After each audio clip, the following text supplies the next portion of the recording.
الذي أرسله بالحق بشيرا ونذيرا وداعيا إلى الله بإذنه وسراجا منيرا.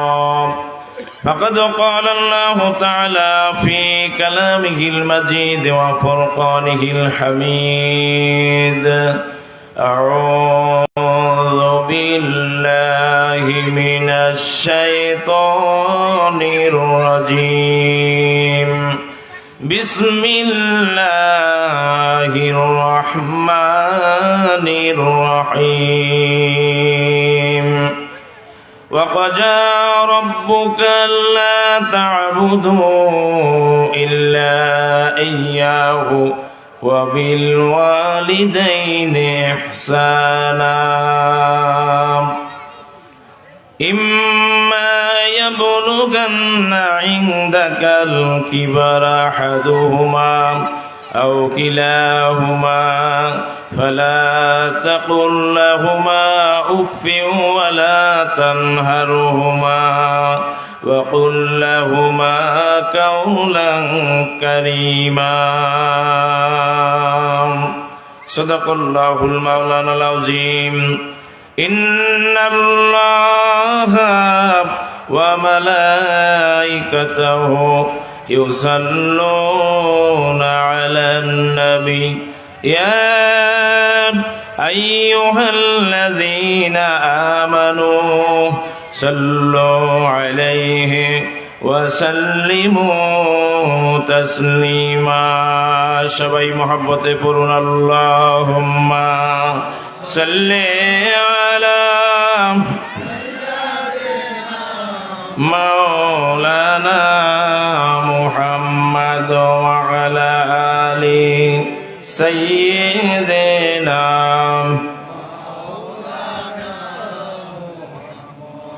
ও দরিয়া শুকে যারে যাব মদিনায়,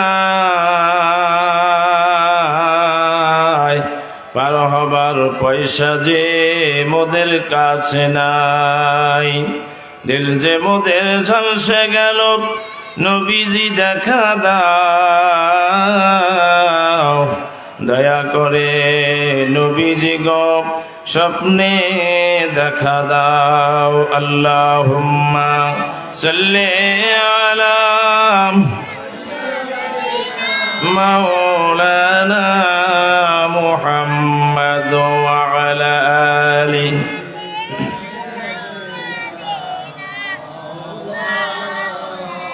আল্লাহুম্মা আমিন।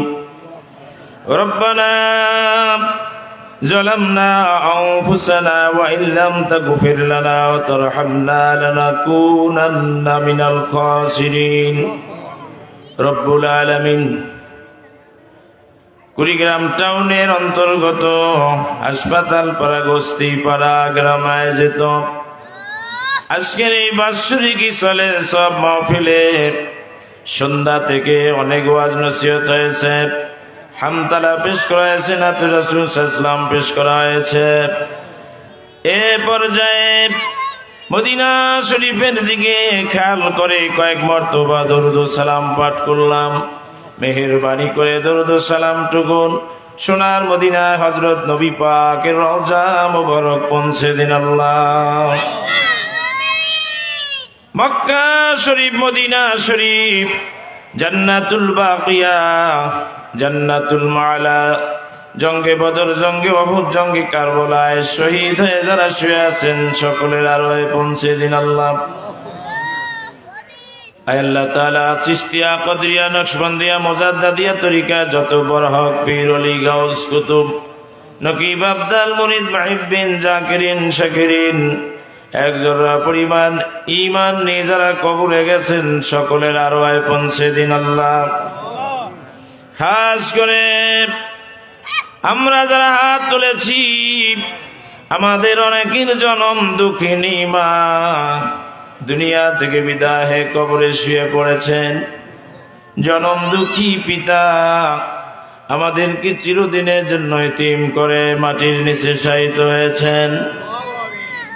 আমাদের দুঃখ কষ্ট দেখলে যে মা বাবার চোখে কোনো ঘুম ছিল না, আয় আল্লাহ, আমরা কোথাও গেলে যত রাত বাড়ি ফিরি নাই, তত রাত পর্যন্ত আমাদের মা বাবা ছটপট ছটপট করে ঘুম ক্ষতি করে বিছানায় বসে দাঁড়িয়ে দিক সেদিক ছুটোছুটি করত, আর আমাদের কথা তারা ভাবতেন। আল্লাহ, যে মা বাবা এত কষ্ট করে আমাদেরকে লালন পালন করে, আদর দিয়ে যত্ন করে আমাদেরকে বড় করে দিয়া কবরে শায়িত হয়েছেন, আল্লাহ, আজকের এই সালে সাহাবের মাহফিলের ওসিলায় আমাদের প্রত্যেকের মা বাবার কবরগুলোকে জান্নাতের বাগিচা বানিয়ে দিন। আল্লাহ, আয় আল্লাহ তাআলা, এই মাহফিলের আঞ্জাম যারা দিয়েছেন, সাহায্য সহযোগিতা যারা করেছেন, আয় আল্লাহ, এই মাহফিলের আঞ্জাম যারা দিয়েছেন, আজ কয়েকদিন থেকে হাড় ভাঙ্গা পরিশ্রম করে, বিশেষ করে আমার সুলতান জামাই মানিক মনি আব্দুল বাতেন শহীদুল জয়নাল বিদেশি আমিনুল ইসলাম আশরাফ ভাই সহ আমার যত কর্মীরা এই মাহফিলে শ্রম দিয়ে আল্লাহ এই মাহফিলের বেহেশতের বাগান সাজালেন। আয় আল্লাহ তাআলা, আমাদের সকলের মা বাপ, ভাই বোন, চাচা চাচি, নানা নানি, দাদু দাদি, আত্মীয় স্বজন যারা কবরে গেছেন, প্রত্যেকের কবরকে জান্নাতের বাগিচা বানিয়ে দিন। আল্লাহ, আয় আল্লাহ তাআলা, এই মাহফিলের আশেপাশে অনেক কবরবাসীরা কবরে শুয়ে আছেন, সকলের কবরকে জান্নাতের বাগান বানায় দিন। আল্লাহ, আমরা যারা হাত তুলেছি আমাদের অনেকের আপন জনেরা কুড়িগ্রাম কেন্দ্রীয় কবরস্থান সহ বিভিন্ন জায়গায় কবরে শুয়ে আছেন, আল্লাহ, সকলের কবরগুলোকে বেহেশতের বাগিচা বানিয়ে দিন। রব্বুল আলামিন, যে সমস্ত আমার বাবাজিরা এই মাহফিলের আঞ্জাম দিয়েছেন, আল্লাহ, এই যুবকদেরকে ইসলামের সৈনিক হিসাবে কবুল মঞ্জুর করুন। আয় আল্লাহ তাআলা, আজকের মাহফিলের সম্মানিত সভাপতি সাহেব আল্লাহ জনাব মোহাম্মদ নাসিম মাহবুব আবুল সাহেবকে আল্লাহ হায়াতে তৈয়বা দান করুন। আমাদের বিশেষ অতিথিবৃন্দ যারা আছেন, আল্লাহ, সকলকে হায়াতে তৈয়বা দান করুন। আজকের মাহফিলকে আমাদের সকলের নাজাতের ওসিলা করে দিন। আল্লাহ, পর্দার আড়ালে মা বোনেরা হাত তুলেছেন, আল্লাহ, আল্লাহ, আমার মা বোনেরাই এই অন্ধকারে, আল্লাহ, শীতের দিনে কষ্ট করে সারাদিন সংসারের কাজ গুছায়া তারাও মাহফিলে আল্লাহ এসেছেন, আল্লাহ, তারাও হাত তুলেছেন পর্দার আড়াল থেকে। মেহেরবানি করে আমাদের মা বোনদের সকলের মনের নেক মাকসুদকে পূরণ করুন। আল্লাহ, সাল্লাল্লাহু তাআলা আলা খায়রি খালকিহি মুহাম্মাদিন ওয়া আলা আলিহি ওয়া সাহবিহি আজমাইন। লা ইলাহা ইল্লাল্লাহু মুহাম্মাদুর রাসূলুল্লাহ সাল্লাল্লাহু আলাইহি ওয়াসাল্লাম। সবাই একটু মহব্বতে বলুন, লা ইলাহা ইল্লাল্লাহ, জোরে জোরে, লা ইলাহা ইল্লাল্লাহ, লা ইলাহা, লা ইলাহা ইল্লাল্লাহ, লা ইলাহা ইল্লাল্লাহু মুহাম্মাদুর রাসূলুল্লাহ সাল্লাল্লাহু আলাইহি ওয়াসাল্লাম। সাউন্ড আপ ডাউন করিস কেন? আজকের এই ইসলে সাহেব মাহফিলে উপস্থিত আছেন সম্মানিত সভাপতি, সভাপতির আসন অলঙ্কৃত করেছেন আমাদের সকলের সুপরিচিত কুড়িগ্রাম পৌরসভার সাবেক কমিশনার জনাব মোহাম্মদ নাসিম মাহবুব আবুল সাহেব মদ্দাজিল্লাহুল আলী। মঞ্চে উপবিষ্ট আছেন বিশেষ অতিথিবৃন্দ, বিশেষ করে জনাব আলহাজ হাসান শামীম জুন্নুরাইন, জনাব মিজানুর রহমান ফুড অফিসার, আমার ভাগ্নে বাবাজি সহ আমার যে সমস্ত অতিথিবৃন্দ, আল্লাহ সকলকে হায়াতে তৈয়বা দান করুন। আল্লাহ সকলের মা বাবাকে জান্নাতবাসী করুন। সবাই আল্লাহ আমিন বলবেন না? এবং যারা এখনো উপস্থিত হতে পারেন নাই বিশেষ অতিথি বৃন্দের মধ্যে, আল্লাহ সকলকে আসার বসার তৌফিক দান করেন, বলেন আমিন। আমার সামনে বসা দিনদার ইমানদার আল্লাহ ওরা ভাইজানেরা, পর্দার আড়ালে বসে থাকা মা বোনেরা, সন্ধ্যা থেকে আমরা এখানে অনেকেই উপস্থিত আছি যে আল্লাহ তাআলা আমাদেরকে যথাসময়ে এই শীতের মধ্যেও বেহেশতের বাগানে আসার তৌফিক ইনায়েত করলেন। সে আল্লাহ পাকের দরবারে জবান খুলে বলুন আলহামদুলিল্লাহ। আরেকবার বলুন আলহামদুলিল্লাহ। দরুদ ও সালাম সেই নবীজির শানে, আমরা যে নবীজির উম্মত হতে পেরেছি, যে নবীজি সকল নবীকুলের শিরোমণি সৈয়দুল মুরসালিন খাতামুন নবী, যিনি কিয়ামতের ময়দানে সকল নবী রাসূলগণের আগে জান্নাতে কদম মোবারক রাখবে এবং যার উম্মত সকল নবীগণের রাসূলগণের উম্মতগণের আগে জান্নাতের ভিতরে প্রবেশ করবে, সেই নবীজির শানে আরেকবার সংক্ষিপ্ত দরুদ পড়ি সাল্লাল্লাহু আলাইহি ওয়াসাল্লাম। সম্মানিত হাজিরিন, আমার পূর্বে আমার ভাতিজা জনাব মাওলানা ওমর ফারুক বিল্লাহ আপনাদের ইমাম সাহেব অত্যন্ত চমৎকার ওয়াজ করলেন। তার পূর্বে স্থানীয় ছেলেপেলেরা অনেক কথা বলেছেন, হামতালা নাতে রাসূল পেশ হয়েছে, জিকির আজকার হয়েছে। এ পর্যায়ে আমিও লম্বা সময় নেব না, যেহেতু আমাদের প্রধান মেহমান সুদূর ঢাকা থেকে এসেছেন, উনি আমাদের সিলসিলার মানুষ, ওনার মুখ থেকে অত্যন্ত সুন্দর আলোচনা আমরা শুনবো ইনশাল্লাহ। আমার আলোচনা তো আপনারা বহুদিন শুনেছেন, শুনে থাকেন, তা মৃত্যু পর্যন্ত আল্লাহ যদি বেঁচে রাখে আমাকে আপনাকে শুনবেন। যেহেতু আমি আপনাদের বাড়ির মানুষ, আপনাদের কুড়িগ্রামে যেহেতু থাকি, এই জেলায় আমার বাড়ি, আমাকে আপনারা চেনেন, বেশি কথার দরকার নেই, আমি অল্প কথা আপনাদের খেদমতে পেশ করব ইনশাল্লাহ। আমাদের প্রধান মেহমান আসা পর্যন্ত কিছু কথা আপনাদের খেদমতে পেশ করব। তবে আমার আজকের বিষয় হচ্ছে মা বাবার প্রতি সন্তানের দায়িত্ব ও কর্তব্য। সুবহানাল্লাহ বলে, যেটা বর্তমানে খুবই একটি সমস্যা। মা বাবা আমাদেরকে কষ্ট করে লালন পালন করে বড় করে দিলেন, লেখাপড়া শিখালেন, এমনকি অনেক বাবা মা রুজি রোজগারের পথ করতে গিয়ে ব্যবসার মধ্যে অনেক টাকা ইনভেস্ট করে, অনেক টাকা, লাখ লাখ টাকা দিয়ে দোকান ধরে দিল, ব্যবসা ধরে দিল, চাকরির জন্য কিছু ব্যয় করলো, বা চাকরির জন্য দৌড়ি করে চোখের পানি ফেলে তাহাজ্জুদ নামাজ পড়ে কাঁদে, আমার ছেলের জন্য চাকরি হয়, এরকম আছে না? পরে ছেলে চাকরি হলো, এই ছেলেকে বিবাহ দিল, বাবা মা দেখে শুনে একটা সুন্দরী মেয়ে বংশ বুনিয়াদ দেখে দিয়ে দিল। তারপরে কিছুদিন পরে ওই ছেলেও পর্যন্ত আমাদের বর্তমান সমাজে মা বাবাকে ভুলে যায়। মা বাবার চোখে শুধু পানি থাকে, কথা ঠিক নেবে ঠিক। এজন্য যতই নামাজ পড়ি, রোজা করি, হজ করি, জাকাত দেই, ওয়াজ করি, ওয়াজ শুনি, কিন্তু আমাদের মা বাবার মনে যদি দুঃখ থাকে তাহলে কোনো লাভ নেই।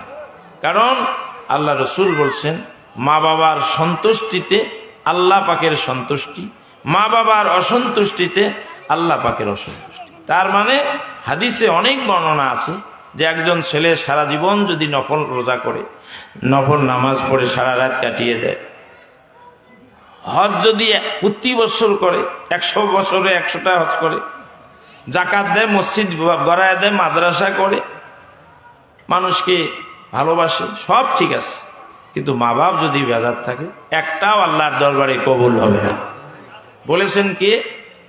বিশ্ব নবী সাল্লাল্লাহু আলাইহি ওয়াসাল্লাম। এজন্য আল্লাহ রাব্বুল আলামিন কুরআনুল কারীমের মধ্যে तमाम পৃথিবীর সমস্ত মানুষগুলোকে লক্ষ্য করে বলে দিয়েছেন, ওয়া কাজা রাব্বুকা আল্লা তা'বুদু ইল্লা ইয়্যাহু ওয়া বিল ওয়ালিদাইনি ইহসানা। আল্লাহ তাআলা বলেন, বান্দাকে লক্ষ্য করে তোমার প্রতিপালকের পক্ষ থেকে তুমি বান্দার প্রতি নির্দেশ হলো তুমি এক আল্লাহর দাসত্ব করো, এক আল্লাহর সেবা করো, এক আল্লাহকে মানো। 2 জন 3 জন থেকে শুরু করে অনেক মাবুদকে তোমরা উপাসনা করো না, তাদের দাসত্ব করা যাবে না। সকল কিছুর মালিক যে আল্লাহ, আল্লাহ হলেন একক, তার কোনো শরীক নেই, সেই আল্লাহ পাকের দাসত্ব করতে হবে। আল্লাহ বলেন, আল্লাহর দাসত্ব করার পরে, আল্লাহকে স্বীকৃতি দেওয়ার পরে 2 নম্বরে দায়িত্ব হলো একজন বান্দা যদি সে সত্যিকারে আল্লাহ পাকের ইমানদার বলে দাবি করে, তার জন্য দায়িত্ব হলো পিতা মাতার সঙ্গে ইহসান করা। কি করা? ইহসান করা। হুসনুন শব্দ থেকে উত্তম ব্যবহার। ইহসানটা কি? অনেক ব্যাখ্যা আছে, সামান্য একটু কথা বলবো। আমরা ছোট্টবেলায় যখন কেবল হাঁটা শুরু করি, বাপের হাত ধরে রাস্তায় বাপ হাঁটায়, আঙ্গিনায় হাঁটায়, বাপ আমাদেরকে হাঁটা চলা শিখায়, মা হাঁটা চলা শিখায়, তাই নাকি বলেন? ঠিক কিনা বলেন? এভাবে বাবা মা আদর করে, হাঁটতে পারে না কোলায় নেয়, চুমু খায়, কথা বলে, সন্তান প্রশ্ন করে প্রত্যেকটা প্রশ্নের জবাব দেয়। সন্তান যতটা প্রশ্ন করে, হাজারবার প্রশ্ন করে, হাজারবার সন্তানের প্রশ্নের জবাব মা বাবা খুশি হয়ে দেয়। কথা ঠিক না বেটি? এটা হলো ইহসান, সন্তানের প্রতি মা বাবার ইহসান। ঠিক তেমনি ভাবে মা বাবা যখন বড় হয়ে যাবে, সন্তান যখন বড় হয়ে যাবে, মা বাবা যখন বৃদ্ধ হয়ে যাবে, ওই মা বাবা এখন বাচ্চা মানুষের মতো তার হাতটা ধরে হাঁটাতে হয়, লাঠিতে ভর করে। ওই মাকে হাত ধরে আপনি বাথরুমে নিয়ে যাবেন। ওই মা হাঁটতে পারে না, মা যদি হাঁটতে চায় তাকে কোলার মতো করে নিয়ে ঘাড়ের মধ্যে হাতটা নিয়ে তাকে একটু হাঁটাবেন। তিনি যা খাইতে চাবেন তা খাওয়াবেন। তিনি গোসল করতে গেলে গোসলের মধ্যে তাকে সহযোগিতা করবেন। বাবা মা যাতে খুশি হয় সন্তান সেটা করবেন। বাবা মার শিওরে বসে জিজ্ঞাসা করতে হবে, মা আপনি কি খাবেন, বাবা আপনি কি খাবেন। ছোট্টবেলায় ওই মা বাপ এমন জিনিস পছন্দ করেছিলেন, বুড়ো হয়ে গেছে, নিজে চায়ের দোকানে যেতে পারে না, কোনো ব্যবসায়ী দোকানে যেতে পারে না, কোনো ফলমূলের দোকানে যেতে পারে না, জিলাপির দোকানে যেতে পারে না, মিষ্টির দোকানতে পারে না। এবারে মা বাবাকে জিজ্ঞাসা করতে হবে, মা আমি বাজারে যাব, বলেন তো দেখি মা আপনি কি খাবেন, মা আপনি একটু হাঁটবেন নাকি, বিকেলবেলা রোদ উঠেছে, রোদের তাপে আপনি যাবেন নাকি। এইভাবে ছোট্ট বাচ্চাকে মা বাবা যেমন হাত ধরে ধরে হাঁটা চলা শিক্ষা দিয়েছে, এবারে আপনার মা বাবা বুড়ো হয়ে গেছে, ওই মা বাবাকে আপনি একটু ছোট্টবেলায় যেমন আপনাকে আদর করেছিল, যত্ন করেছিল, পায়খানা করেছে সন্তান, কাপড় চোপড় পেশাব করে নষ্ট করে দিয়েছে, সাথে সাথে আপনি চেক করে দেখছেন পেশাব করে ফেলছে, ওই বাচ্চার পোশাকটা পরিবর্তন করে দিয়েছেন। এমনি করে মা বাবা যখন বুড়ো হয়ে যাবে, সে বলতে পারবে না, প্যারালাইসিস হয়ে যাবে, এই মা বাবা বিছানায় পেশাব করে ফেলবে, পায়খানা করে ফেলবে, সন্তান বারবার তার কাপড় চেক করবে, বারবার মার কাছে বসবে, যতক্ষণ বাড়িতে থাকবে মা বাবার কাছে পাশেই থাকার চেষ্টা করবে। এইভাবে সন্তান তার মা বাবাকে যত্ন সহকারে তার সেবা শুশ্রূষা করবে। এটাকে বলে ইহসান করা, মা বাবার যত্ন নেওয়া। এজন্য আল্লাহ তাআলা ঘোষণা করেছেন, ওয়া ক্বাজা রাব্বুকা আল্লা তা'বুদু ইল্লা ইয়্যাহু ওয়া বিল ওয়ালিদাইনি ইহসানা। সুবহানাল্লাহ। এভাবে সন্তানকে মা বাবার করতে ইহসান করতে বলছে। আর আমরা কি করি? যদি একটু চান্স পাই মা বাবাকে আলাদা করে দিই। 3-4 ভাই, বউ বলছে তুমি শুধু সেবা করবে, ওগুলো ভাই তারা করে না কেন? এরকম আছে না? এরকম বৌমারা আছে না? প্রশ্ন করে, তুমি শুধু দায়িত্ব, ওদের দায়িত্ব নাই? হ্যাঁ, তাদের দায়িত্ব নাও থাকতে পারে। আপনি যদি যেমন ব্যবহার করবেন, আপনি যদি জান্নাতটা দুনিয়ায় কিনতে চান, হায়াত যদি বাড়াতে চান, পিতামাতার সেবা করতে হবে, তাহলে আল্লাহ আপনার হায়াতও বাড়িয়ে দেবে, আপনার নামটা জান্নাতেও লেখা হয়ে যাবে। এজন্য কবি বলেন, খেদমতে মা দারুপে দারু কোন সব হোসাম, তাকে বাসি দর্দ আলম নে কোনাম। কবি বলেন, যদি কোনো মানুষ কোরআন হাদিস মোতাবেক আল্লাহ পাকের বান্দা যদি তার পিতা মাতার সেবা করে, পিতা মাতার যত্ন করে, পিতা মাতার সেবা শুশ্রূষা করে, তার সব সময় তার খোঁজ খবর রাখে, মা বাবাকে খুশি রাখতে পারে, এই মা বাবার দোয়ায় আল্লাহ তাআলা তাকে নেককার সন্তান হিসাবে কবুল করে নেবেন। কিয়ামতের দিন ওই সন্তান মা বাবাকে সাথে করে নিয়ে আল্লাহর জান্নাতে যাবে। এজন্য মা বাবার সেবা করতে হয়। এটা হুকুমটা কার? হুকুমটা কার? জোরে বলেন না কেন? হুকুমটা কার? এটা কোনো হুজুরের কি বানানো কথা, বানানো কথা? হুকুমটা আল্লাহর, কোরআনের আয়াত, সূরা বনী ইসরাঈলের 23 এবং 24 নম্বর আয়াত। শুধুমাত্র তাই নয়, আল্লাহ রাব্বুল আলামিন এই মানুষ জাতিকে লক্ষ্য করে, যারা মা বাবার সন্তান, পিতা মাতার জন্য তাদেরকে আল্লাহ সংশোধন করতে বলেছেন, আল্লাহ তাদেরকে সাবধান করে দিয়েছেন, আল্লাহ তাদেরকে জানিয়ে দিয়েছেন, বান্দা যতই নামাজ পড়ো, হজ করো, যাকাত দাও, যতই সিজদায় পড়ে আল্লাহকে জিকির আজকারের মধ্য দিয়ে আল্লাহকে ডাকো, দাড়ি টুপি পাগড়ি জুব্বা যতই থাকুক না কেন, পিতা মাতাকে কখনোই অসন্তুষ্ট করা যাবে না। আজকে পিতা মাতার চোখে, বিভিন্ন বাড়িতে খোঁজ নিয়ে দেখবেন চোখে খালি পানি, কথা ঠিক নেবে ঠিক। আর এ কথা বললে যুবকরা বেজার হয়ে যায় যে হুজুর খালি এই মা বাবার কথা বলে, ওটা বাদ দিয়ে বলুক তো, কারণ আমাদের কলজের মধ্যে লাগে। যদি মা বাবার অসন্তুষ্ট সন্তান, মা বাবার অবাধ্য সন্তান এই কথা যদি শুনে তার খারাপ লাগবে না ভালো লাগবে? কথা বলে না কেন? খারাপ লাগবে কেন? উচিত কথা, উচিত কথায় দুস্থ বেজার। সম্মানিত হাজিরিন, আল্লাহ রাব্বুল আমিন বলেন, বান্দা তোমার মা বাবা যখন বুড়ো হয়ে যাবে, তোমার মা বাবাকে তুমি ধমক দিয়ে কথা বলো না, তাদেরকে তুমি অসম্মান সূচক কথা বলো না রে বান্দা। কারণ তোমরা যখন ছোট্ট ছিলে রে বান্দা, তুমি যখন ছোট্ট ছিলে, তোমার ছোট্ট বাচ্চাকে সামান্য একটু ধমক দিলে সে কেঁদে ওঠে, কাঁদে না? যখন বাবা মা বুড়ো হয়ে যায়, বাবা মার অন্তরটা এরকম বাচ্চা মানুষের মতো নরম হয়ে যায়। এই মা বাবাকে ধমক দেয়া যাবে না, বারবার প্রশ্ন করলে ওই মা বাবার প্রশ্নের জবাব দিতে হবে। তুমি যেমন ছোট্টবেলা তোমার বাবা মাকে প্রশ্ন করেছো, তারা তোমার প্রশ্নের জবাব বারবার দিয়েছে, বিরক্ত হয় নাই, বরং বন্ধু বান্ধবকে গল্প করেছে, আমার সন্তান এখন কথা বলা শিখেছে।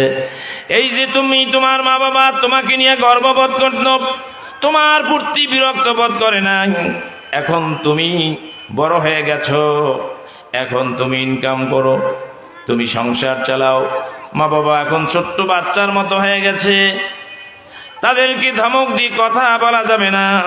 এ সম্পর্কে আল্লাহ তাআলা কোরআনুল কারিমায় বলেছেন, ইম্মা ইয়াবলুগান্না ইনদাকাল কিবারা আহাদুহুমা আও কিলাহুমা ফালা তাকুল লাহুমা উফফিন ওয়ালা তানহারহুমা ওয়া কুল লাহুমা কাওলান কারীমা। আল্লাহু আকবার বলেন, জোরে বলেন আল্লাহু আকবার। আল্লাহ পাক বলেছেন, বান্দা যখন তোমার মা বাবা একজন কিংবা দুইজন বৃদ্ধ হয়ে যাবে, বয়স্ক হয়ে যাবে, তখন তুমি তাদেরকে ধমক দিও না, ধমক দিয়ে কথা বলো না, এমন কথা বলো না উফ উফ আহ ইস আস হাফ নিঃশ্বাস ফেলে, এই ধরনের ব্যবহার মা বাবার সামনে করো না, যাতে তোমার মা বাবা দীর্ঘ শ্বাস ফেলে, তোমার মা বাবা যেন উহ শব্দ না বলে। তাহলে কত কঠিন কথা বলছেন, এতটুকু শব্দ, এতটুকু বিরক্তমূলক কথাও বলা যাবে না, যে কথায় তোমার মা বাবা বিরক্ত হয়। আমরা কি করি, রাত হয়ে যায়, মা বাবা বুড়ে হলেও তো সন্তানের জন্য ঘুম আসে না। এ বাবা কে আস বলে, আমার বৌমা কে আসলে বলে, আপনার ছেলে আস। এ বাবা এত রাত কেন? আরে আপনার খালি এত ফেদলা কেন? আমার কাজ ছিল জন্য আমি রাত করিয়েছি, আপনি বুড়িয়া মানুষ, আপনি সত্যি ঘুম পড়ে। এরকম ছেলে আছে না? এটা ধমক হলো কিনা বলে, ধমক হলো না কিনা বলে? আল্লাহ বলেন, এই কথা বলার সাথে তোমার সমস্ত নেক আমল বরবাদ হয়ে যাবে। নাউজুবিল্লাহ বলে। এজন্য আল্লাহ রাব্বুল আমিন, ও যুবকেরা, তরুণেরা, তোমরা তো মাথা ঝাঁকি দিয়ে মা বাবাকে বিরক্ত করো, লেখাপড়ার জন্য কথা বললেও তোমরা বিরক্ত হয়ে যাও, তোমরা মদ গাঁজা নিয়ে, আফিম ভান নিয়ে এদিক সেদিক ঘোরাফেরা করো, রাত যত ভারী হয়, বাবা মার মাথার মধ্যে চিন্তা, আমার ছেলেটা কোথায় গেল, আমার ছেলে লেখাপড়া ছেড়ে কোথায় কার সঙ্গে আড্ডা দিচ্ছে, আমার ছেলে এত রাত্রিতে কেন বাড়িতে আসে না। যদি বাবা মা জানতে পারে আমার ছেলে বিড়ি টানে, সিগারেট টানে, এই টানতে টানতে একদিন সে আজে বাজে বড় ধরনের নেশা খেয়ে ফেলতে পারে। মা বাবার মাথার মধ্যে চিন্তা, মা বাবা চিন্তা করতে করতে হয়রান পেরেশান হয়ে ঘুম আসে না। মেয়েটা বাড়ির থেকে বেরিয়ে পড়লেন, স্কুল কলেজ ইউনিভার্সিটি থেকে আসতে দেরি হলে মা বাবা ছটফট করে অন্তরটা একেবারে খানখান হয়ে যায়। এখনো কেন আমার সন্তান বাড়িতে আসে না? রাত্রিবেলা বেশি রাত হলে সন্তানের জন্য মা বাবা ঘুমাতে পারে না। আর তুমি বাড়িতে আসলে মা বাবা জিজ্ঞেস করলে বিরক্ত বোধ করো, মাথা ঝাঁকি দিয়ে কথা বলো। সন্তান এই কাজটা করবে, আল্লাহ তাআলা এটা ভালো করে জানেন। এজন্য আল্লাহ সাবধান করে দিয়েছেন, উফে ওয়ালা তানহারহুমা ওয়া কুল লাহুমা কাওলান কারীমা। তোমরা তোমাদের পিতা মাতার সামনে যখন থাকবে, তাদের সামনে মিষ্টি মিষ্টি নরম নরম অত্যন্ত সুললিত কণ্ঠে একদম মাধুর্যপূর্ণ কথায় তাদের সঙ্গে কথা বলো। কত সতর্ক করে দিয়েছেন। সেই মা বাবা আমাদের মনে হয় যেন এগুলো কিছু না। আরো যদি বিয়ে করি, সংসার করি, নিজের ছেলেকে কি ভালোবাসতেছি, তার জন্য আপেল, মালটা, কমলা, তারপরে আপনার আঙ্গুর গোপনে গোপনে এসে রাতের মধ্যে সন্তানকে জাগনা করে খাওয়াচ্ছি। আর মা বাপ বিছানায় পড়ে আছে, তার একটা কম্বলটাও ভালো নাই। এরকম সন্তান আমরা আছি কি নাই? মায়ের ঘরে ঢুকলে গন্ধর ঠেলায় ঢোকা যায় না, নিজের ঘরে বারবার সেন খালি মারতেছে, ঘরটা যেন বাসায় খালি। কি এরকম সন্তান আছে না? কথা বলেন না কেন? আমার কথা রাগ হইতেছেন আপনারা? রাগ হইতেছেন নাকি? কিন্তু যারা মা বাপ আছে তারা খুশি হচ্ছে যে এ কথাগুলো দরকার। আজকে সমাজে আমাদের ছেলেরা লেখাপড়া কিন্তু কম শিখতেছে না। আগের মানুষ লেখাপড়া জানে নাই, মা বাবাকে খেদমত করেছে। এখন যত শিক্ষিত হচ্ছে আমাদের ছেলেমেয়েরা, ওরে বাবা, মা বাবার সাথে সম্পর্ক নাই, ওদের সম্পর্ক এখন মোবাইল ওদের মা বাপ হয়ে গেছে। অথচ এই সময়টা মোবাইলে ব্যয় না করে মা বাবার চেহারার দিকে যদি এক নজর তাকায়। কিতাবের মধ্যে এসেছে, হাদিস শরীফের মধ্যে এসেছে, বিশ্ব নবী সাল্লাল্লাহু আলাইহি ওয়াসাল্লাম ঘোষণা করেছেন, কোন সন্তান যদি তার পিতা মাতার চেহারার দিকে একবার নেক নজরে তাকায়, আল্লাহ নবী বলছেন সাথে সাথে ওই সন্তানের আমলনামায় একটি মকবুল হজের সওয়াব লেখা হয়। যতবার তাকাবে ততটা হজের সওয়াব। আমি আধা ঘন্টা মোবাইল না দেখে মা বাপের মুখের দিকে যদি দেখি, তাহলে আমার বিনা পয়সায় মকবুল হজের সওয়াব আমি পাবো। ছেলেরা, মেয়েরা, বাবা, ছাত্ররা, তরুণেরা, যুবকেরা, তোমরা ফিরে আসো। আজকে সমাজের অবস্থা খুবই খারাপ। আমাকে কর্তৃপক্ষ একজন বলছে যে হুজুর অন্তত একটু নেশার কথা বলেন। আরে নেশার কথা কি বলবেন? নেশা নিয়েই তো সব নষ্ট হয়ে যাচ্ছে। মোবাইলেই নেশাখোর করেছে। এই যে মোবাইল সব সময় টেপা, এটা তো একটা নেশা। এখন আবার জুয়া এখন মোবাইলের মাধ্যমে চলছে, জুয়া। কথা ঠিক নেই? আল্লাহ রাব্বুল আমিন বলেন, ইয়া আইয়ুহাল্লাযীনা আমানু ইন্নামাল খামরু ওয়াল মাইসিরু ওয়াল আনসাবু ওয়াল আজলামু রিজসুম মিন আমালিশ শাইতান। আল্লাহু আকবার। হে মুমিনেরা, নিশ্চয়ই মদ, জুয়া, আফিম, ভান, প্রতিমা বেদী, ভাগ্য নির্ধারক তীর, এগুলো হলো জুয়া। এক কথা, এগুলো হলো প্রতিমা দেবী, ভাগ্য নির্ধারক, তার মানে গণনার কাছে যাওয়া, গণনা করা, এগুলো সব কিছু। মদ খাওয়া, নেশা করা, এগুলো হারাম। এগুলো হলো শয়তানের কাজ। এই কাজ যদি তোমরা করো, তোমাদের ঈমানের নোকসান হয়ে যাবে। তোমরা এক পর্যায়ে নিজের মা বাবাকে চিনবে না, তোমাদের মাথা খারাপ হয়ে যাবে। মদ খাইলে নিজের মাথা ঠিক থাকে না। নিজের বিবিকে মা করে ডাকে, মাকে আপা করে ডাকে, আব্বাকে ভাই বলে ডাকে। এক পর্যায়ে পরিবারের সদস্যকে পর্যন্ত একবারে খুন করে ফেলতে পারে। এজন্য আমাদের সরকার জিরো টলারেন্স করেছিল।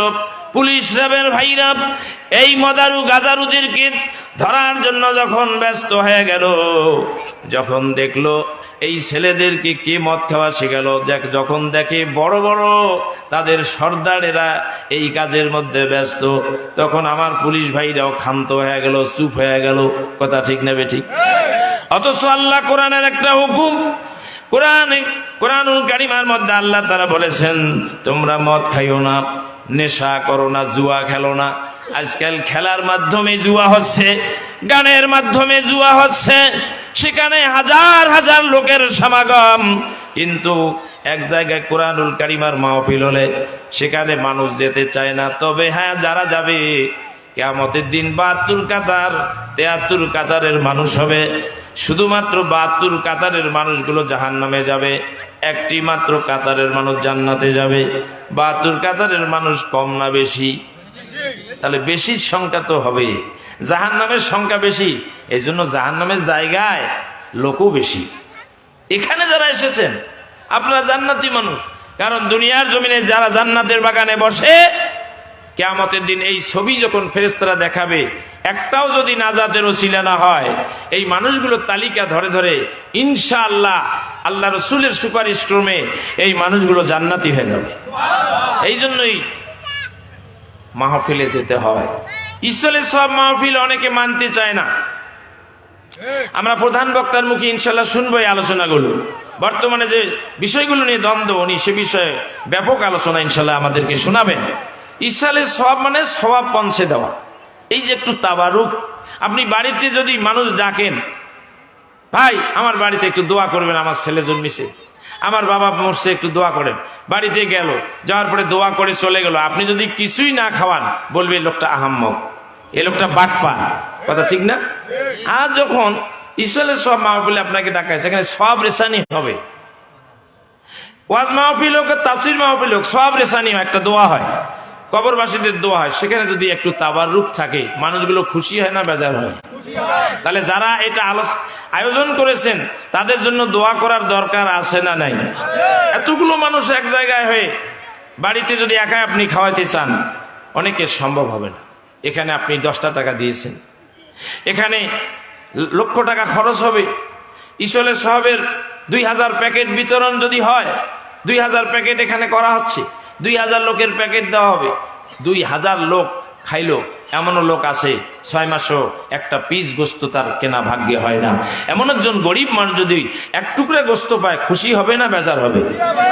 তাহলে এগুলোর বিরোধিতা করা কিছু আলেমও এখন সমাজে বের হয়েছে। আল্লাহ তাদেরকে হেদায়েত করুক, বলুন আল্লাহুম্মা আমিন। অথচ দাওয়াত দিলে কিন্তু তারা ছাড়ে না। যাই হোক, সম্মানিত হাজিরিন, আমি যে বিষয়ে কথা বলতেছি, আল্লাহ রাব্বুল আমিন বলেন, বান্দা তোমাদের পিতা মাতা যখন বয়স্ক হয়ে যাবে, তোমরা তাদেরকে ধমক দিয়ে কথা বলো না, তাদের সেবা করো, ঠিক মতো তাদেরকে যত্ন করো, তাদেরকে খুশি করো। তুমি যদি তোমার পিতা মাতাকে খুশি রাখতে পারো, আল্লাহ রাব্বুল আলামিন তোমার প্রতি খুশি হয়ে যাবে, বলেছেন বিশ্ব নবী সাল্লাল্লাহু আলাইহি ওয়াসাল্লাম।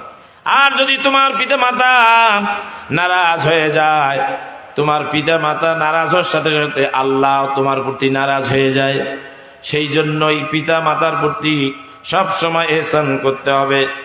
আল্লাহ রাব্বুল আমিন বলেন, বান্দা শুধুমাত্র তোমার পিতা মাতাকে ইহসান করলে হবে না, ওয়াকফিজ লাহুমা জানাহাল যুল্লি মিনার রাহমা। আল্লাহ বলেন, তোমার পিতা মাতার জন্য তুমি তোমার রহমতের পাখা ডানাকে মেলে দাও। তোমার রহমত এমন ভাবে তোমার পিতা মাতার প্রতি তোমার দয়া থাকবে। কে কি বলে বলুক, কি কি পরামর্শ দেয় দেখ, বিবি কি বলেছেন, ছেলে মেয়ে কি বুদ্ধি দিয়েছে, সেটা তুমি শুনবে না। বরং তুমি তোমার জান প্রাণ দিয়ে, সম্পদ দিয়ে, তোমার বাড়িও যদি বিক্রি করতে হয়, পিতা মাতাকে খুশি করতে তোমাকে তাই করতে হবে। তুমি কারো বুদ্ধি শুনবে না রে বান্দা। তোমার রহমতের পাখাকে তোমার মা বাবার জন্য উজাড় করে দাও। তোমার মা বাবা বেঁচে থাকতে এত দায়িত্ব তোমার, শুধুমাত্র তোমার পিতা মাতার প্রতি বেঁচে থাকতে দায়িত্ব নয়। ভালো করে শুনেন, কাজে লাগবে কেন ইসালে সব মাহফিল করতে হয়। আল্লাহ তাআলা বলেন, তোমার মা বাপ যদি মারা যায়, তোমার মা বাবার মারা যাবার পরে তোমার দায়িত্ব হলো তুমি নামাজ পড়বে, তুমি যে কোনো কোরআন শরীফ তেলাওয়াত করবে, জিকির আজকার করবে, আর যখন আল্লাহর কাছে হাত দুখানা তুলবে, তোমার জন্য আগে দোয়া নয়, সর্বপ্রথম তোমার মা বাবার জন্য দোয়া করো। রব্বির হামহুমা কামা রব্বায়ানি সগীরা। সবাই বলেন রব্বির হামহুমা কামা রব্বায়ানি সগীরা। আল্লাহু আকবার। এ দোয়ার অর্থ কি? আল্লাহ তাআলা বলেছেন, বান্দা তোমার পিতা মাতা মারা যাবার পরে তোমার দায়িত্ব শেষ হয়ে যাবে না। আমি আল্লাহ শিখিয়ে দেওয়া দোয়া তুমি তোমার মা বাবার জন্য করো। রব্বির হামহুমা কামা রব্বায়ানি সগীরা। আল্লাহ রব্বির হামহুমা, আমার প্রতিপালক হে আমার আল্লাহ, আমার মা বাবা ইন্তেকাল হয়ে গেছে, কবরে কি হালে আছে আমি জানি না আল্লাহ, আমার পিতা মাতার প্রতি আপনি রহম করুন। সুবহানাল্লাহ। আল্লাহ শিক্ষা দিয়েছে এই দোয়া কর, রব্বির হামহুমা কামা, যেমনি ভাবে রব্বায়ানি সগীরা, যেমনি ভাবে আমার পিতা মাতা সগীরন মানে ছোট, ছোট্টবেলায় আমাকে যেমন লালন পালন করেছিল, আমার প্রতি দয়ার পাখা উজাড় করে দিয়েছিল আল্লাহ, সেইভাবে আমার পিতা মাতাকে কবরে আপনি শান্তিতে রাখুন আল্লাহ। আমার প্রতি আমার মা বাপ যেমন দয়া করেছিল, আমার প্রতি আমার সদয় ছিল, শীত লাগাতে দেয় নাই, গরমে গরম আমাকে উপভোগ করতে দেয় নাই, বাতাস করে আমার গায়ে ঠান্ডা করে দিয়েছিল। আমি কোথায় শান্তি পাবো সেই জায়গায় আমাকে নিয়ে গিয়েছিল। কারেন্ট চলে গেছে, আমি বাচ্চা মানুষ, আমাকে নিয়ে ঘরের ছাদে উঠেছে, বাতাস খাওয়াইছে। আল্লাহ আমাকে নিয়ে গাছতলায় গিয়েছে, বিকাল বেলা খোলা জায়গায় ঘুরেছে, পূর্ণিমার চাঁদে আমার বাবা মা আমাকে নিয়ে কত যত্ন করেছিল আল্লাহ। আল্লাহ আমার মা বাবা আজকে কবরে কোন হালতে শুয়ে আছে আমি জানি না। এজন্য আল্লাহ বলেন, বান্দা আমি আল্লাহ তোমাকে দোয়াটা শিখিয়ে দিলাম, তুমি যদি আমার কাছে হাত তুলে 2 ফোঁটা চোখের পানি ফেলতে পারো, রব্বির হামহুমা কামা রব্বায়ানি সগীরা, এই দোয়া পড়ার সাথে সাথে আমি আল্লাহ তোমার 2 ফোঁটা চোখের পানির ওসিলায় তোমার মা বাবার কবরটা বেহেশতের বাগান বানায় দেব।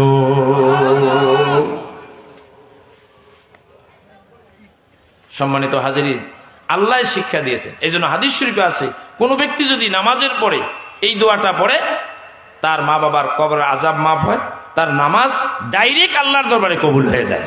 এখন যে ছেলেরা এখন বেশি শিক্ষিত হয়ে গেছে, ওরা বলতেছে দোয়া লাগবে না, ইমাম সালাম ফিরে উনি বাবুর মতো বসিয়েছে। হায় হায়, কোথায় পেয়েছে? হ্যাঁ, আমরা এত হাদিস পেলাম দোয়া করার, আর ও বলে পায় না। ও কিতাব পড়ে না জন্য তো পায় না। অনেকে বলছে যে 3 দিনই 7 দিনই 40 দিনই হাদিস নাই, ও তো লেখাপড়াই জানে না, ও জানবে কি করে? আমার কাছে কিতাব আছে, আসেন কালকে আমার বাসায় আসেন, আমি দেখায় দেবো। আসেন, কিতাব দেখায় দেব, একে আঙ্গুল দিয়ে এবারত দেখে বাংলা অর্থ বুঝিয়ে দেব। তাও যদি না বোঝেন, বাংলা মিডিয়াম বই আছে, সেখানে দেখায় দেব। তুমি লেখাপড়া জানো না বেটা, মৌলানা সাহায্য, আর বলো যে এগুলো কোনো কোথাও আমি পাই নাই। তুমি পাবে কি করে? তুমি তো লেখাপড়াই করো না। আমার কথা কি রাগ করতেছেন নাকি? আমি চ্যালেঞ্জ করলাম, এগুলো যদি হাদিস না থাকে সারা জীবন তার গোলামি করবো, আর যদি থাকে ওর কান ধরে ওখানে তওবা করে ছাড়ি দেবো। আপনারা আমার সাথে একমত আছেন? একমত কারা কারা আছেন? হাত তুলে দেখান। মানুষদেরকে ফাজলামি শেখাবেন না। নারায়ে তাকবীর, নারায়ে তাকবীর, নারায়ে রিসালাত। আজকে রিসালে সওয়াব মাহফিল কি আজে বাজে শুরু করে দিছে।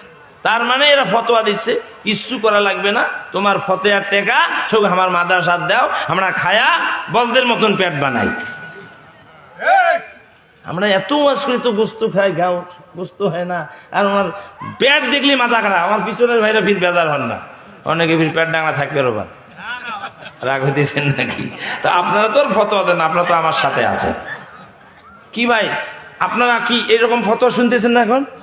এগুলো চলবেন না, বেদাত হয়ে গেছে, দাঁত নাই এগুলোর, বেদাত। মিলিয়াত কিয়াম চলবে না কেন? ও মিলিয়াত কিয়ামত গান হয় নাকি? সাদের লাউ বানালো ঢুকঢুকি, এগুলো বলে কি বলে? নবীজির আব্বা আব্দুল্লাহ, নবীজির আম্মা আমেনা, নবীজির দুদুমা হালিমা, নবীজির রওজা মদিনা। এটা কি গুনাহ হবে? সত্য না মিথ্যা? গুনাহ হবে। একটু সুর দিয়ে বলতেছি। আরে সুর দিয়ে তো সব, এই যে আমরা নামাজ পড়ি, ইমামের সুর না থাকলে চাকরি থাকে না। কয় ওটা গালায় নেই, বাদ দাও। 18টা ইন্টারভিউ দেয়, যেটা গালা ভালো ডেক নেয়। কথা ঠিক না? এ কথা বলেন ঠিক না? সে বেলায় গালার সুর দেখেন কেন? সুর যদি হারাম থাকে তো সে বেলায় আপনি তো এমনি বললে হয়, এমনি যদি বলে আলহামদুলিল্লাহ রাব্বিল আলামিন আর রহমানির মালিক আল্লাহু আকবার, কবে সভাপতি নামাজ শেষ করি কবি এটা কোনটাই অ্যাক্সিডেন্ট, কত সুন্দর সুন্দর কণ্ঠওয়ালা ছেলে আছে, এটা করে আদমা ডাক খেদান বলে না, চাকরি নাই। তাহলে সুরের জন্য মানুষও পাগল, আমার আল্লাহও পাগল। হাদিস শরীফের মধ্যে এসেছে, আল্লাহর নবী সাল্লাল্লাহু আলাইহি সাল্লাম বলেছেন, গায়িকার গান যেমন শ্রোতা মণ্ডলী মনোযোগ দিয়ে শ্রবণ করে, কোন আল্লাহর বান্দা বান্দি আল্লাহর কালাম কোরআন শরীফ যদি সুন্দর কণ্ঠে তেলাওয়াত চালু করে দেয়, আমার আল্লাহ তাআলা তার কুদরতি কান দিয়ে তার চেয়ে অধিক কোটি কোটি গুণ বেশি মনোযোগ দিয়ে শুনতে থাকে। জোরে বলুন সুবহানাল্লাহ। সহিহ হাদিস। তাহলে সুরের দরকার আছে না নাই? কিয়ামতের ময়দানে, মুসিবতের দিনে তাম ময়দানে মহাশরে মানুষগুলো নফসি নফসি করবে। এক পর্যায়ে আল্লাহ রাব্বুল আলামিন হযরতে জাকারিয়া নবীকে বলবেন, জাকারিয়া ও নবী আপনি কোথায়? লাব্বাইকা ইয়া আল্লাহ বলে বলবেন। তাম পৃথিবীর সমস্ত মানুষের মধ্যে উম্মত জাকারিয়া নবী, আমাদের প্রিয় নবী সাল্লাল্লাহু আলাইহি ওয়াসাল্লামের পরে তাকে এত সুন্দর কণ্ঠস্বর দেওয়া হয়েছে। জাকারিয়া নবী কিন্তু কোরআন শরীফ পড়েন নাই, দেখেন নাই, কিন্তু বলার সাথে সাথে আল্লাহ বলবেন তুমি আখিরি জামানার নবীর উম্মতের উপরে কোরআন শরীফ নাজিল হয়েছে, সেটা তেলাওয়াত করে শোনাও। সাথে সাথে তিনি কুরআনুল কারীমের 30 পারা হাফেজ হবেন, আর তিনি তেলাওয়াত চালু করবেন। মানুষগুলো ময়দানে মহাশরে তেলাওয়াতের কণ্ঠ শুনে সবাই চিৎকার করবে, চোখের পানি ফেলে কুরআনুল কারীমের তেলাওয়াত শুনে পাগল হয়ে যাবে। জোরে বলুন সুবহানাল্লাহ। এমনি করে আল্লাহ রাব্বুল আলামিন আমার প্রিয় নবী সাল্লাল্লাহু আলাইহি ওয়াসাল্লামকে সঙ্গে সঙ্গে বলবেন, ও নবী আখিরি জামানার পয়গম্বর, ও আমার হাবিব, ও আমার দোস্ত, আপনি কোথায়? আল্লাহর নবী আল্লাহ তাআলার দরবারে মাকামে মাহমুদের পাশেই থাকবেন। আল্লাহর নবী লাব্বাইকা বলবেন, আল্লাহ বলবেন ইয়া রাসূলুল্লাহ, ইয়া আমার হাবিব আল্লাহ, আপনি এখন যে কোরআনুল কারীমের জন্য আপনার সাহাবায়ে কেরামরা জীবন দিয়েছেন, কোরআনুল কারীমের জন্য আপনি দান মোবারক শহীদ করেছেন, আমার জাকারিয়া নবী কিন্তু তা করে নেই। আপনি এখন আপনাকে আমি যে তেলাওয়াতের শিক্ষা দিয়েছি, আপনাকে যে তামাম পৃথিবীর সেরা কণ্ঠ দিয়েছি, সেই কণ্ঠস্বরে তেলাওয়াত করুন। বিশ্ব নবী সাল্লাল্লাহু আলাইহি ওয়াসাল্লাম যখন তার কণ্ঠে আল্লাহর কালাম তেলাওয়াত চালু করে দিবেন, এই কণ্ঠ শোনার পরে ময়দানে মহাশরে মানুষগুলো হায় হায় করে কাঁদতে থাকবে, চোখের পানিতে বুক ভিজিয়ে দেবে। আল্লাহ এত সুন্দর আমাদের প্রিয় নবীর কণ্ঠ, যে কণ্ঠে তিনি কোরআন শোনালেন, এই কোরআনুল কারীমের মজলিসে কেন আমরা যাই নাই? কেন আমরা তাদের কথা, আলেমদের কথা শুনি নাই? আল্লাহ আমাদেরকে পুনরায় পৃথিবীর জমিনে পাঠায় দেন, আমরা আপনার কালাম কোরআন শরীফ সুললিত কণ্ঠে শুনবো, তেলাওয়াত করব। আল্লাহ বলবেন আফসোস করার দরকার নাই, আমার আখিরি জামানার নবীকে দেয়া কোরআন শরীফের তেলাওয়াত যারা জানো, আমি আল্লাহ হুকুম দিলাম তোমরা কোরআন শরীফ যে যতটুকু শিখেছো ওইভাবে তেলাওয়াত করতে করতে আমার জান্নাতের উচ্চ মাকামে চলে যাও। সেই কোরআনের মজলিস হলো এই মজলিস, সেখানে লোক নাই। যেখানেই ওয়াজ হচ্ছে পাশে কিছু শয়তান যুবকেরা গান লাগাচ্ছে, খেলা লাগাচ্ছে। তোমাদের সাহস কত বড়? তোমাদের মৃত্যুর পরে জানাজা বন্ধ করে দিতে হবে। কে কে রাজি আছেন হাত তুলে দেখা। এদের তালিকা করো, যারা ওয়াজের দিনে কোনো পাশেই গান লাগায়, খেলা লাগায়, এদের তালিকা করো, কালো চিহ্নিত করো, এদের জানাজা হারাম করে দেওয়া হবে। তামসা পাইছো তোমরা আমাদের দেশে। এটা মুসলমান কান্ট্রি, এটা কোনো হিন্দুস্তান নয়, এটা মুসলমানের দেশ। কিছু বলি না আমরা, কি আপনারা আমার সাথে রাগ করতেছেন নাকি? যদি কারো কথায় আমার কথা কারো কলিজে আঘাত করে, তুমি যার সন্তান, তুমি আল্লাহু আকবার বলে হাত তোলো, এখনো সময় আছে। আল্লাহু আকবার বলো, নারে তাকবীর, নারে রিসালাত, আল কোরআনের আলো। খালি সরকারের বিরুদ্ধে বললে তাফসীর হয় না, এগুলো কথা মানুষকে বোঝাতে হবে। আজকে আমাদের সন্তানরা কারা যায়, আমাদের টাকা নিয়ে ছেলেরা গান করতেছে, তুমি পাগল হয়ে গেছো। তোমার ছেলে মেয়েকে গান শিখায়া, গান করা, পিকনিক খেয়ে তুমি জান্নাতে যেতে চাও? জান্নাত মামুর বাড়ি? কোরআনের দিকে ফিরে আসো, এখনো সময় আছে। আপনারা কি আমার সাথে রাগ করতেছেন ভাই? মেজাজ গরম হয়ে যায় এদের। কি আশ্চর্য ব্যাপার, লজ্জা করে না মুসলমানের? এটা কোরআনের মাহফিল, যেখানে পাশে সেখানে কিভাবে গান হয়, কোন যুবক কোন মুরব্বীরা তাদেরকে বাধা করে না? পাইছো কি তোমরা? এটা মুসলমানের দেশ, জানাজা বন্ধ করে দেবে দেন। কোন বেটা আমাদেরকে বাধ্য করে সেটা দেখা হবে? কোন বেটা জানাজা পড়ে সেটাও দেখা হবে? আমরা কচু বেচু খেয়ে লেখাপড়া শিখি নাই। এদেশে কথা বলার অধিকার আমাদের আছে, আছে না নাই বলেন? স্বাধীন দেশ, স্বাধীন দেশে স্বাধীনতা থাকবে সবার। কারণ আমরা রাজনীতি করি না, আমরা কাউকে ডরাই না। আমি নিজে কোনো রাজনীতি করি না, সুতরাং কাউকে বলতে আমি দ্বিধাবোধ করি না। একটা দল করলে তখন বুঝতো যে উনি তো ওনার দলের কথা বলবে। কি ভাই, আমরা হিজবুল্লাহ করি, আমরা কি আল্লাহর দল করি? আল্লাহর দল আর শয়তানের দল, এই দুইটা দলের কথা আল্লাহ কোরআনে বলছে। আজে বাজে দল করি না, আমরা পেট পূজা করি না, আমরা আল্লাহর দল করি। আল্লাহকে ভালোবাসি, আল্লাহর জন্য জান দিতে প্রস্তুত, নবীর জন্য জান দিতে প্রস্তুত। মৃত্যু যার যেভাবে হবে সেখান থেকে ফিরে আসার কোনো সুযোগ নেই, এটা হবেই।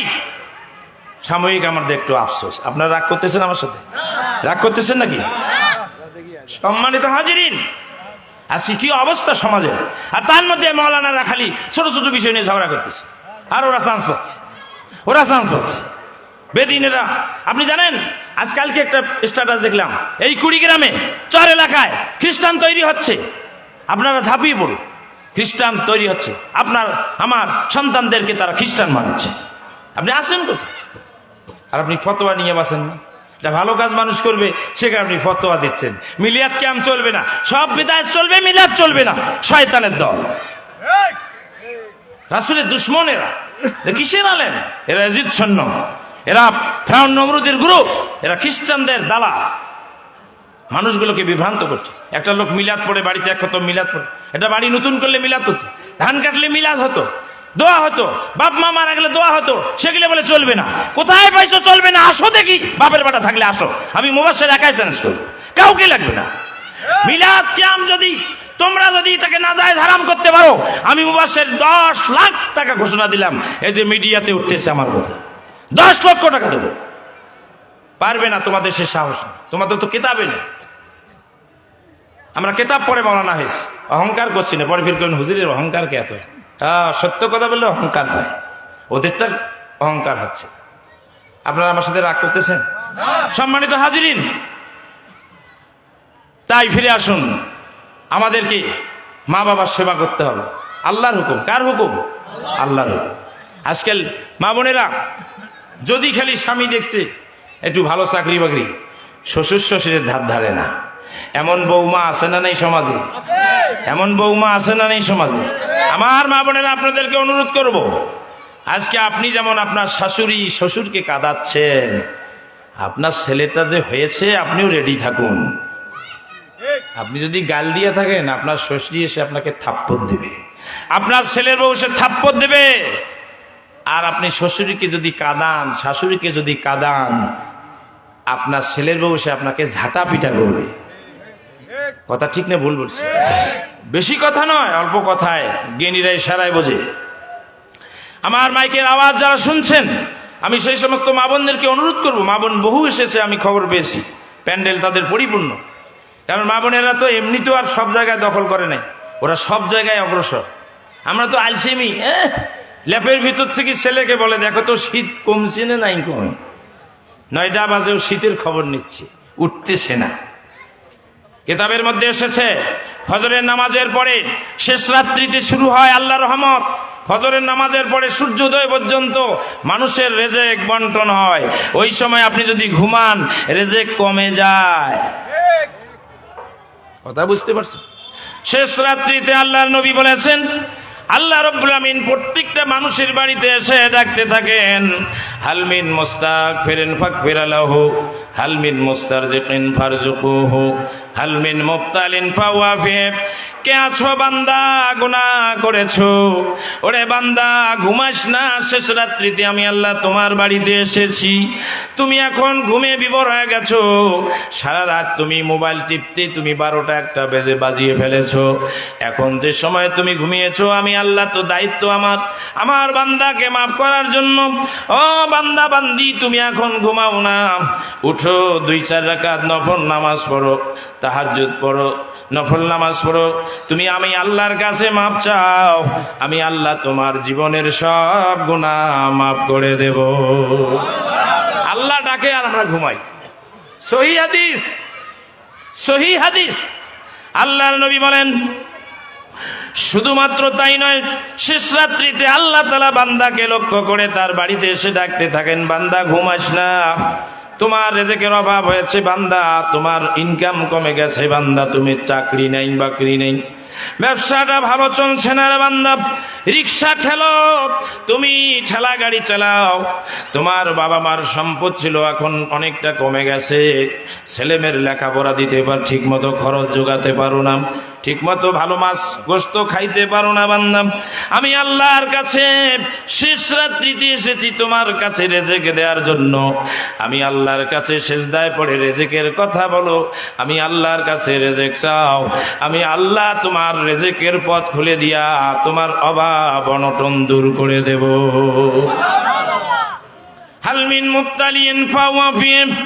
আল্লাহর নবী বলেন, আল্লাহ তাআলা শেষ পর্যায়ে ডাকতে থাকেন, বান্দা ওঠো, আর ঘুমাইও না রে বান্দা, দল করেছো, বিপদে পড়েছো, কিংবা কোনো নেতাকে ভোট দিয়েছো, তুমি বিপদে পড়েছো, নেতার বাড়িতে গিয়ে পাত্তা পাও নাই, মামলা হয়েছে, তুমি ওই কোর্টে গিয়ে তুমি পয়সা খরচ করতে পারো না রে বান্দা, তুমি লাঞ্ছিত হয়েছো, বঞ্চিত হয়েছো, অনেক অত্যাচার হয়েছে তোমার প্রতি, কোথাও গিয়ে তুমি নাজাত পাও নাই, কোথাও গিয়ে তুমি পরিত্রাণ পাও নাই, তুমি কল্যাণ পাও নাই। আমি আল্লাহ বিপদ মুক্তকারী, আমি আল্লাহর কাছে সেজদায় পড়ে কাঁদো, চোখের পানি ফেলো, আমি আল্লাহ তোমার সমস্ত বিপদকে দূর করে দিয়া আমি আল্লাহ তোমাকে বিপদ মুক্ত করে দেব, তোমার রিজিক বাড়িয়ে দেব, তোমার গুনাহ খাতা আমি আল্লাহ মাফ করে দেব। এই জন্য তাহাজ্জুদ নামাজ পড়তে হয়, খালি ফরজ পড়ি শুয়ে থাকলে হবে না। যত নবী রাসূল, যত আল্লাহওয়ালা ওলি আল্লাহরা, তারা শেষ রাত্রি উঠে আল্লাহকে ডাকে, ইয়া আল্লাহ ইয়া রহমান ইয়া রহিম ইয়া গফুর ইয়া রাজ্জাক ইয়া করিম। সবাই বলেন ইয়া আল্লাহ, জোরে, ইয়া রহমান ইয়া রহিম ইয়া গফুর। থামি গেলেন কেন? ইয়া গফুর ইয়া রাজ্জাক ইয়া করিম। এই ছেলেরা বলো না কেন? ও গান নয় তো পারি না। ইয়া আল্লাহ ইয়া রহমান ইয়া রহিম ইয়া গফুর ইয়া রাজ্জাক ইয়া করিম। গুনগুন আওয়াজে গভীর রাত্রিতে নিরালা নির্জনে, যে ঘরে কেউ নাই কিংবা সবাই ঘুমিয়ে পড়েছে, ঘরের এক কোনায় আপনি দরজা জানলা বন্ধ, যায় নামাজ বিছায়া, গভীর রাত্রিতে 3টা 3:30 রাত 4টা, এখন গভীর রাত, বড় রাত, ফজরের নামাজ শুরু হতে অনেক দেরি, আপনি ওই সময় উঠে আল্লাহর কাছে 2-4 রাকাত নামাজ পড়ে আল্লাহর কাছে গুনার কথা স্মরণ করে আল্লাহকে গুনগুন আওয়াজে ডাকতে থাকুন, ইয়া আল্লাহ ইয়া রহমান ইয়া রহিম ইয়া গফুর ইয়া রাজ্জাক ইয়া করিম। হাদিস শরীফের মধ্যে এসেছে, আল্লাহর নামের সাথে আরো 5টা নাম, এই 6টি নাম আল্লাহকে ডেকে ডেকে যে বান্দা বান্দি আল্লাহকে স্মরণ করে, আল্লাহ তাআলা তার জীবনের গুনাহ মাফ করে দিয়া দুনিয়ার জমিনে তাকে সম্মানিত করে দেন, রিজিক বাড়িয়ে দেন, হায়াত বাড়িয়ে দেন, বিপদ দূর করে দেন। সুতরাং ভাইরা আমার, আলোচনা আমার শেষের দিকে নিয়ে আসতেছি। আসুন আমরা নিজেরা 5 ওয়াক্ত নামাজ পড়ব, সকাল সন্ধ্যা আল্লাহকে একটু ডাকবো। আপনি পীরের মুরিদ হন আর নাই হন, আল্লাহ বলছে বান্দারে ইমানদার যদি হয়ে থাকো, ইয়া আইয়ুহাল্লাযীনা আমানু, হে ইমানদার বান্দা বান্দিরা, উযকুরুল্লাহ, আল্লাহর জিকির করো, যিকরান কাসীরা, বেশি বেশি পরিমাণে জিকির করো, ওয়াসাব্বিহুহু বুকরাতাও ওয়াসিলা, সকাল সন্ধ্যা আল্লাহর নামের তাসবিহ পাঠ করো। আল্লাহু আকবার বলেন, বলেন আল্লাহু আকবার। তাহলে জিকির করতে হবে কার? জিকির কার? জিকির আল্লাহর, জিকির কোনো মানুষের নয়। এই জন্য সকল ইমানদারদেরকে জিকির করতে হবে। প্রতি বৃহস্পতিবার, শুক্রবার হাসপাতাল পাড়া জামে মসজিদে জিকিরের তালিম হয়। আপনার সেখানে প্রতিদিন প্রতি শুক্রবার আসবেন ইনশাআল্লাহ। আমি সেখানে জিকিরের তালিম দেই। আপনার আমাদের জাকিরিন ভাইরা, এই এলাকার সমস্ত মানুষ আল্লাহ ভক্ত, রসুল ভক্ত, পীর মাশায়েখ ভক্ত। আমরা সবাই একটু, আমাদের প্রধান মেহমান তিনি আমাদের মাঝে উপস্থিত হয়েছেন। সুতরাং আসুন আমরা প্রধান বক্তাকে একটু সম্মান জানিয়ে একটু সবাই একটু দাঁড়াতে পারি না? নারায়ে তাকবীর, নারায়ে তাকবীর। প্রধান বক্তার আগমন, প্রধান বক্তার আগমন। হাসপাতাল পাড়া, গোস্তি পাড়ার পক্ষ থেকে নারায়ে তাকবীর। আল্লামা কুদরতুল্লাহ মাঝহারি হুজুরের আগমন। কুড়িগ্রামের পক্ষ থেকে নারায়ে তাকবীর, নারায়ে তাকবীর। সবাই চাপিয়ে আসুন, আমরা একটু সকলে মিলে আমাদের নবী পাককে স্মরণ করে মদিনা শরীফের উদ্দেশ্যে একটু সালাতু সালাম পাঠ করব। ইয়া নবী সালামু আলাইকা, ইয়া রাসূল। সামনে সামনে আসেন। ইয়া হাবিব, জোরে জোরে।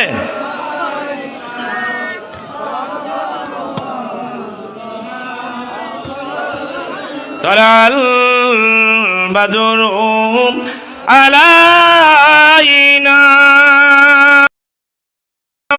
মিন সানিয়াতিল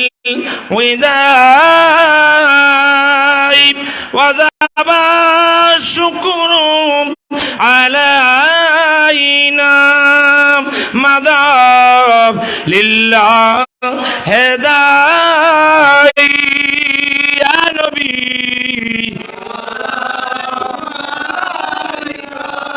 রাস্তায় যে ছেলেরা, বাবা নামিয়ে আসো, নামিয়ে আসো সবাই। ইয়া হাবিব সালাম,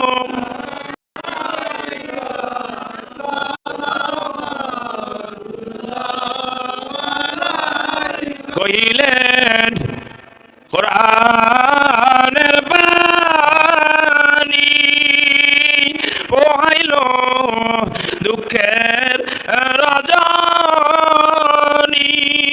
করিলেন জগৎ নুরানী, আমেনার নয়নের মনি। ইয়া নবী সালাম, ইয়া রাসূল সালাম, ইয়া হাবিব সালাম আলাইকা সালাওয়াতুল্লাহ। সবাই বসে পড়ুন, সবাই আদরের সাথে বসে পড়ুন। বালাগাল উলা বিকামালিহি।